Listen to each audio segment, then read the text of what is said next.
Election Commission today, saying that Pulwama and Balakot is being invoked, that soldiers are being used. We saw in a few of the earlier rallies, you saw photographs of the Pulwama martyrs actually forming backdrops on stage, even including on one rally addressed by the Prime Minister. The Election Commission then struck down quite hard and it said, ye sab nahi hona chahiye. Even Yogi Adityanath was censured for saying Modi ki Sena, which nobody agrees with, as General Katoch just said. But this politicization, we have never had this debate in this country before.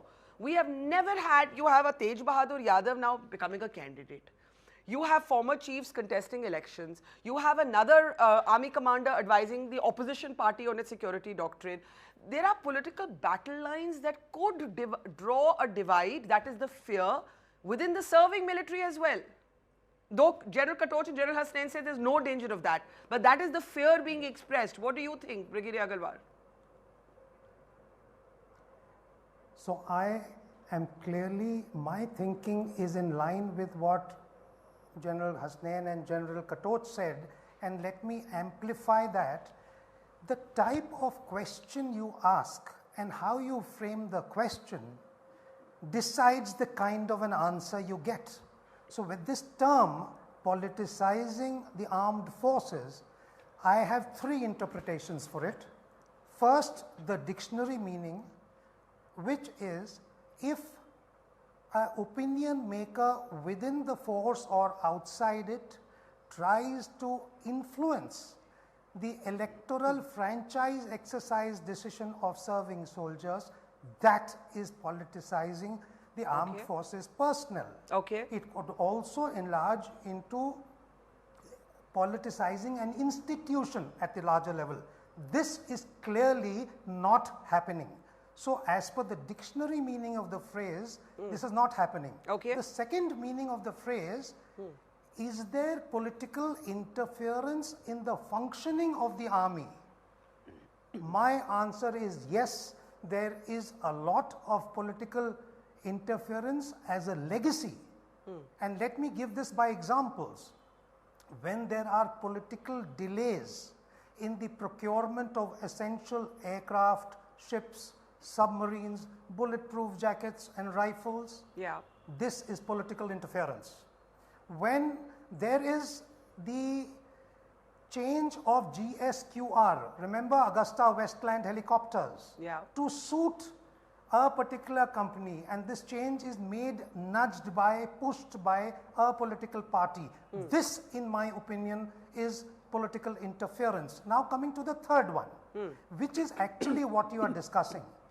The scoring of brownie points by one party by criticizing and the other party by praising the results and outcomes of military operations. Now this is actually technically not politicizing the armed forces. It is harvesting the results of the exemplar actions of the armed forces. Tell me, in 1971 when India won thumpingly, rightfully it was Mrs. Indira Gandhi's decision and she got full credit for it, including by Mr. Atal Bihari Vajpayee, and there were certain people who went on to say India is Indira. So if the political decision maker, whose neck would have been in the noose had it been a failure, we would have crucified that political leader. But let me read that out to you. That political leader today is Modi. So if the crucifix was his, so also the brownie points are his, which in the overall scenario, in my view, is not politicizing the armed forces. Okay, let me take this to General Hasnain. General Hasnain, I want to read to you from Arun Prakash's comments. Which was being given. So let me take that to Brigadier Agarwal. Brigadier Agarwal, I agree with General Katoch that I would really like to see a mainstreaming of military issues in our political discourse.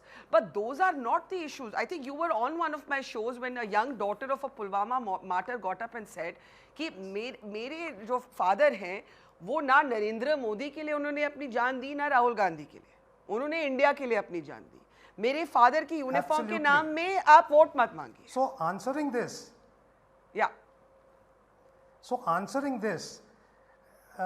General Katoch has made 2 points and I agree with both of them.